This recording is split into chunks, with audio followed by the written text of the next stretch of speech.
Brought to you by Namya Anarthwa। क्या आप irregular and delayed period से परेशान हो? नम्या ले आया है अनर्थवा, जो कि है 100% Ayurvedic. Shop now and have a happy period. सेहत का ये एपिसोड आप तक लाए हैं नम्या अनर्थवा। राम्या 30 साल की हैं और 3 महीने पहले उन्होंने एक बेटे को जन्म दिया। उनकी नॉर्मल डिलीवरी हुई थी, पर डिलीवरी के बाद उनको एक अजब समस्या हो रही है। उनका यूरिन पर कोई कंट्रोल नहीं रहा। यूरिन महसूस होने पर वो वॉशरूम भागती हैं, पर इससे पहले वो पहुंच पाती हैं पेशाब लीक हो जाता है। यूरिन करने के बाद भी उनको ऐसा लगता है जैसे अभी पूरा नहीं हुआ है, फिर से जाना पड़ेगा। साथ ही उन्हें वजाइना में बहुत खिंचाव महसूस होता है। राम्या ने जब डॉक्टर को दिखाया तब पता चला कि उन्हें पेल्विक फ्लोर डिसफंक्शन की समस्या है। ये नॉर्मल डिलीवरी के बाद बहुत ज़्यादा होती है। कई औरतें इस प्रॉब्लम से परेशान हैं।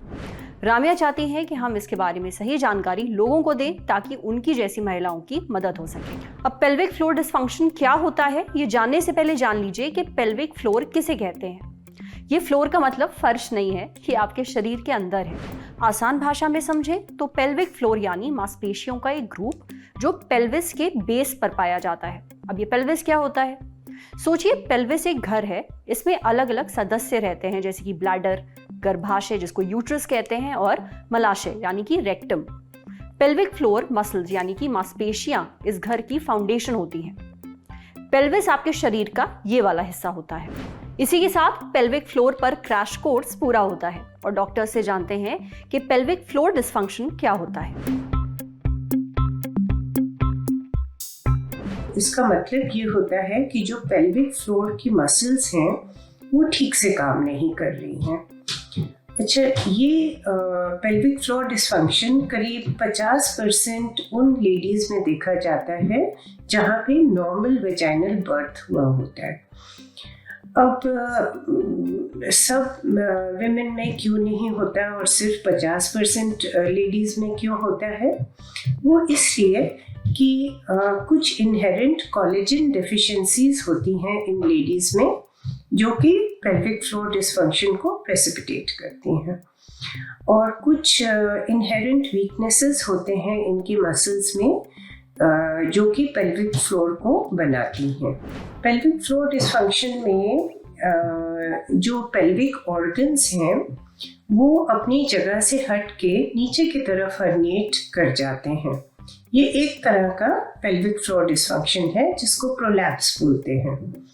नाउ, जब यूट्रस अपनी जगह से नीचे हर्निएट करने लगता है तो यूट्रस के आगे ब्लैडर होता है और यूट्रस के पीछे रेक्टम होता है।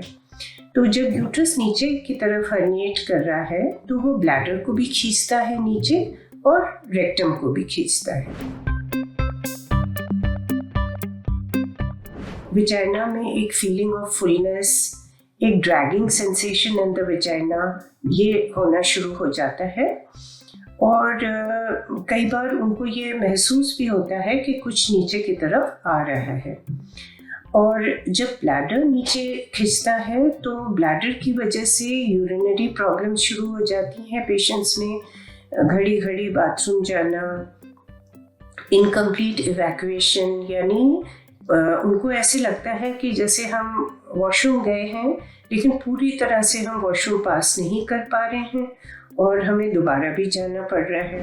बहुत ज़ोर से छींकने से, खांसने से भी यूरिन की लीकेज हो जाती है। कई बार इन लेडीज़ में ऐसी परेशानियां होती हैं कि वॉशरूम जाते जाते में ही लीकेज शुरू हो जाता है। तो ये सारी चीज़ें कंप्राइज करती हैं एक कंडीशन को जो कि हम ओवर एक्टिव ब्लैडर बोलते हैं। रेक्टम के पुल करने की वजह से इनकम्प्लीट इवैक्यूएशन यानी मोशन ठीक से पास नहीं हो पाता है और क्रॉनिक कॉन्स्टिपेशन का एक कंडीशन पैदा हो जाता है। जैसे प्री मेनोपॉज, पोस्ट मेनोपॉज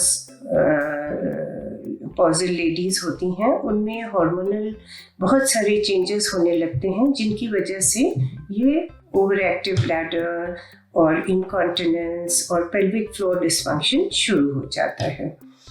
कुछ स्पोर्ट्समैन में भी देखा जाता है, जैसे जिमनास्ट्स हैं या हाई जंपर्स हैं, इनमें देखा जाता है कि ये बहुत पेल्विक फ्लोर डिसफंक्शन की प्रॉब्लम्स आती हैं। कैंसर पेशेंट्स में जो कीमोथेरेपी, रेडियोथेरेपी ले रहे होते हैं, उनमें भी ये प्रॉब्लम्स आती हैं, और एडवांसिंग एज में तो है ही ये प्रॉब्लम। एक तो हमें क्रॉनिक कॉफ अवॉइड करना है, और दूसरा हमको क्रॉनिक कॉन्स्टिपेशन अवॉइड करना चाहिए। सबसे पहले हम पेल्विक फ्लोर एक्सरसाइजेस बताते हैं पेशेंट्स को, जो कि केजल्स एक्सरसाइजेस हैं।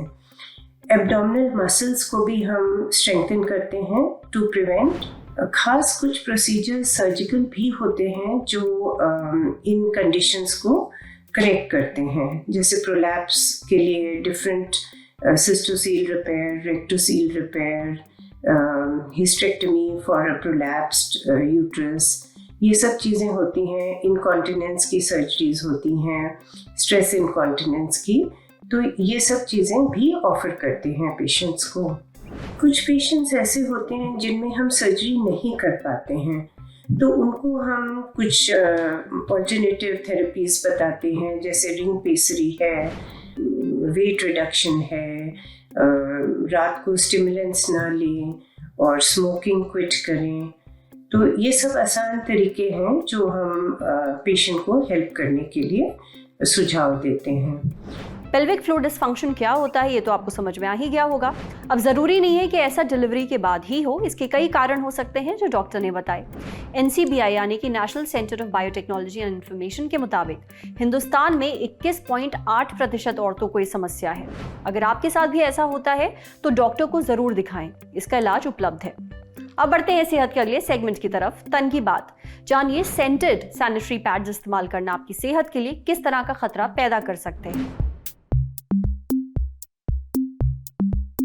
बहुत सी औरतें पीरियड्स के दौरान इस्तेमाल किए जाने वाले सैनिटरी पैड्स की स्मेल से परेशान हो जाती हैं, सहज महसूस नहीं करती, उन्हें शर्मिंदगी महसूस होती है, इसलिए वो ऐसे प्रोडक्ट्स का इस्तेमाल करती हैं जिनसे खुशबू आती है, यानी कि सेंटेड, जैसे खुशबू वाले सैनिटरी पैड्स।